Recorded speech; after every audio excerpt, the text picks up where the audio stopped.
ریاض میں رہتے ہوئے کافی عرصہ ایسا گزرا جب ہوٹل میں کھانا کھایا کرتا تھا میں۔ ظاہر ہے پکانا آتا نہیں تھا، اس لیے ہوٹل پر ہی اکتفا کرنا پڑتا تھا، مگر کھانے کی میز پر تنہا بیٹھتے ہوئے ایک نوالا بھی حلق سے نیچے اتارنا گویا زہر کھانے کے برابر لگتا تھا۔ چنانچہ اپنی میز سے اٹھ کر کسی اور میز پر تنہا بیٹھے ہوئے شخص کے پاس پہنچ جاتا، اپنے کھانے کا آرڈر دینے کے ساتھ ہی کہتا، یار ہم دونوں مل کر کھانا کھاتے ہیں، باتیں بھی ہو جائیں گی، وقت کٹ جائے گا اور پیٹ بھی بھر جائے گا۔ میرے اس جملے کا عموماً اچھا ہی جواب ملتا تھا۔ ایک دن ایک ایسے صاحب سے واسطہ پڑا جو شاید کسی بات پر ناراض تھے۔ میں نے ان کی میز پر جا کر بیٹھتے ہوئے کہا، انکل چلیں ایک ساتھ کھانا کھاتے ہیں، باتیں بھی کریں گے اور پیٹ بھی بھریں گے۔ وہ صاحب بولے، کیوں میاں، چلو چلو اپنا کھانا منگاؤ اور کھاؤ، آ جاتے ہیں مفت خورے کہیں کے۔ ان کی آواز اتنی بلند تھی کہ پورا ہوٹل سمجھا کہ واقعی میں ان سے مفت کھانا کھلانے کی درخواست کر رہا ہوں۔ میں نے وضاحت کی کہ چاچا، کھانا میں اپنے پیسوں سے منگواؤں گا، بس آپ کے پاس بیٹھوں گا تو وقت کٹ جائے گا۔ خیر وہ نہیں مانے اور میں اکثر کی طرح اس دن بھی کھانا کھائے بغیر ہی میز سے اٹھ گیا، رات کو بسکٹ کھائے اور سو گیا۔ دیارے غیر میں بھوکے سونا کوئی حیرت کی بات نہیں، اکثر ایسا ہی ہوتا ہے۔ ایسی ہی ایک رات کھانا کھانے نکلا تو میز پر بیٹھے ایک نوجوان سے انہی جملوں کے ساتھ تعارف ہو گیا۔ وہ بہت خوش مزاج اور دل کا بڑا نوجوان تھا۔ میں یہاں اس کو نوفل کے نام سے متعارف کرواؤں گا۔ نوفل کی عمر یہی کوئی 25، 26، 27 سال ہوگی۔ ایک دوسرے کے بارے میں باتیں شروع ہوئیں تو معلوم ہوا کہ نوفل کی شادی 4 سال پہلے ہوئی تھی، مگر وہ شادی کے 1 ماہ بعد ہی ریاض آ گیا تھا۔ یہاں کے مسائل اور گھریلو ذمہ داریوں کی وجہ سے پھر جا نہ سکا۔ میں نے اس کو اپنی طرف متوجہ کرتے ہوئے کہا، ہم ہر روز ہی رات کو ملاقات کرنے لگے۔ ایک رات کافی دیر سے وہ مجھے سڑک پر ملا۔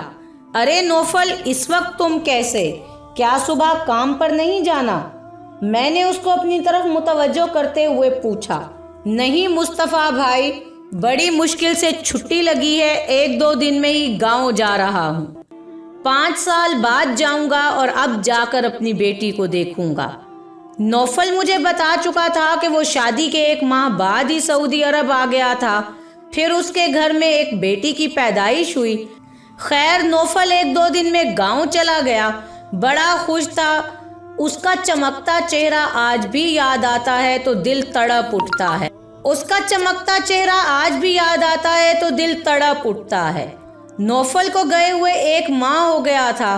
ایک دن حسب روایت میں ہوٹل میں کھانا کھانے گیا تو نوفل ایک کونے میں میز پر خاموش اور اداس بیٹھا تھا۔ شیو بڑھی ہوئی، بال بکھرے ہوئے اور آنکھیں سوجی ہوئی تھیں۔ ارے نوفل، یہ کیا، تم کب آئے؟ میں نے میز کے قریب پہنچ کر سوال کیا۔ نوفل میری جانب ایسے دیکھنے لگا جیسے وہ اور میں بالکل اجنبی ہوں، آج ہی ملاقات ہوئی ہو۔ پھر چند لمحوں کے بعد نوفل نے میرا ہاتھ ایسے تھاما جیسے ہمارا صدیوں کا تعلق ہو اور وہ میرا سگا ہو یا میں ہی اس کا سب کچھ ہوں۔ میں نے نوفل کے ہاتھ پکڑے ہوئے سوال کیا کہ کیا ہوا یار، تم تو گاؤں گئے تھے، کب آئے اور کیا ہو گیا؟ مگر وہ خاموش تھا۔ میں نے کھانا منگوایا، بڑی مشکل سے اس نے چند لقمے لیے مگر کچھ نہ بولا۔ ہوٹل بھرا ہوا تھا اس لیے بات کرنا مشکل تھا۔ میں نوفل کو لے کر ریاض میں ہارا کی سڑک پر نکل آیا۔ ہم ایک سڑک کے کونے پر موجود چبوترے پر بیٹھ گئے۔ میں نے پھر پوچھا، اصرار کیا، دھمکی دی کہ اگر مجھے نہیں بتایا تو میں بھی ملنا چھوڑ دوں گا۔ نوفل ایسا لگ رہا تھا جیسے گونگا ہو گیا ہو، آنکھیں سوال کر رہی تھیں مگر زبان گنگ تھی۔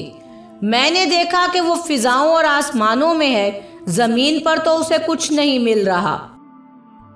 کافی دیر ایسے ہی گزر گئی اور پھر میں غصے میں اٹھ کر جانے لگا، ٹھیک ہے، جب مجھے کچھ سمجھتے ہی نہیں ہو تو چھوڑو، میں چلا جاتا ہوں۔ اب نوفل اٹھا اور مجھ سے لپٹ گیا، ایسے رونے لگا جیسے بچہ بلک بلک کر روتا ہے۔ نوفل کی ہچکیاں ہی بند نہیں ہو رہی تھیں۔ مصطفیٰ بھائی، یہ میں نے کیا کر دیا؟ میرے ساتھ کیا ہو گیا مصطفیٰ بھائی؟ میں نے تو یہ سوچا بھی نہ تھا۔ نوفل، ہوا کیا ہے یار، بتاؤ تو صحیح، خیر ہے نا؟ مصطفیٰ بھائی، میری بیوی نے مجھ سے طلاق لے لی، یہ کہہ کر نوفل پھر رونے لگا۔ مصطفیٰ بھائی، میرا قصور کیا ہے؟ میں نے اس کے ساتھ کیا غلط کیا؟ وہ پڑھی لکھی تھی، کوئی دیہاتن نہیں تھی۔ میں نے غلط کیا؟ آپ جانتے ہیں کہ میں شادی کے 1 ماہ بعد ہی سعودی عرب آ گیا تھا۔ میری بیوی روز کہتی کہ تم واپس آ جاؤ، روکھی سوکھی کھا لیں گے مگر ساتھ رہیں گے، مگر میں اپنا گھر بنانے کی دھن میں تھا، بس یار اتنا کما لوں کہ گھر بنا لوں۔ ماں کہتی تھی کہ بہنوں کی شادی کے لیے جمع کر لو۔ وقت گزرتا گیا، میری بیٹی بھی پیدا ہو گئی۔ نوفل نے کہا کہ میرے بچپن کا دوست تھا ارشد، ہم دونوں ایک ہی محلے میں پلے بڑھے تھے۔ میرے گھر میں کوئی بھی کام ہوتا میں اپنے دوست ارشد کو فون کر دیتا کہ تیری بھابھی یہ کہہ رہی تھی، ذرا تو یہ کام کر دے۔ یوں اسے میں کسی نہ کسی کام کے لیے اکثر اپنے گھر جانے کا کہتا تھا۔ ارشد تقریباً روز ہی گھر چلا جاتا تھا، امی اور بہنیں بھی اسے جانتی تھیں۔ میں اگر یہاں سے جانے کا کبھی ارادہ کرتا تو امی مجھے بہنوں کی شادی اور گھر کے مسائل گنوا دیتی اور میں پھر رک جاتا۔ میری بیٹی اب ماشاءاللہ 4 سال کی ہو گئی ہے۔ میں اس مرتبہ آزاد کشمیر میں اپنے گاؤں گیا، مگر وہاں تو سب کچھ ہی بدل چکا تھا۔ میری بیوی میری نہیں رہی، میری بیٹی مجھے پاپا نہیں سمجھتی۔ مصطفیٰ بھائی، میں تو برباد ہی ہو گیا۔ میں نے حوصلہ دیا کہ پوری بات کرو، پھر کیا ہوا؟ اس نے کہا کہ میں گھر گیا تو مجھے پہلے ہی دن سے محسوس ہو گیا کہ میری بیوی میرے آنے سے خوش نہیں۔ میری بیٹی تو مجھے جانتی ہی نہیں تھی، اس سے صرف فون پر یا اسکائپ پر ہی بات ہوئی تھی۔ اگلے دن ارشد آیا تو میری بیٹی پاپا پاپا کہتے ہوئے اس سے جا لپٹی۔ اسے دیکھ کر میری بیوی کے چہرے پر بھی خوشی نمایاں ہو گئی۔ میں پریشان تھا کہ یہ ماجرا کیا ہے۔ 1 ہفتہ ایسے ہی گزر گیا، میں سب کچھ محسوس کرتا رہا۔ پھر میں نے اپنی بیوی سے پوچھا کہ آخر یہ گڑیا میرے پاس آتی کیوں نہیں؟ وہ ارشد کی گود میں چلی جاتی ہے، مجھ سے کتراتی ہے۔ بیوی نے کہا، آپ کو میں کہتی رہی کہ آپ آ جائیں، مگر آپ نے پیسے کمانے کے لیے میری ایک نہ سنی۔ آج گڑیا ارشد کو ہی اپنا پاپا سمجھتی ہے، کیونکہ ہر موقع پر وہی تو موجود رہا۔ اس نے گڑیا کی ہر فرمائش پوری کی۔ نہ جانے آپ یہ کیوں نہیں سمجھ پائے کہ پیسہ ہی سب کچھ نہیں ہوتا۔ آج آپ کا دوست ارشد مکمل طور پر ہمارے گھر میں آ چکا ہے اور اسی گھر کا ایک فرد ہو گیا ہے، تو کیا مطلب میری کوئی اوقات نہیں؟ میں نے سوال کیا تو بیوی نے کہا کہ اس میں میرا قصور نہیں، آپ شادی کے 1 ماہ بعد ہی چلے گئے تھے، آج 5 سال بعد آئے ہیں۔ اس عرصے میں ارشد ہی وہ شخص تھا جس نے ہم ماں بیٹی کا ہر طرح سے خیال رکھا۔ آج ہم دونوں میں ذہنی ہم آہنگی ہے اور ہم دونوں ایک ساتھ رہنے کا فیصلہ کر چکے ہیں۔ میں یہ سن کر سکتے میں آ گیا۔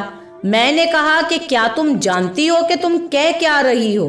میں نے چیختے ہوئے پوچھا تو بیوی نے کہا کہ ہاں میں جانتی ہوں، مگر میں مجبور ہوں، میں اب آپ کے ساتھ اور زیادہ نہیں رہ سکتی، میرے دل میں اب آپ کے لیے کوئی جگہ نہیں۔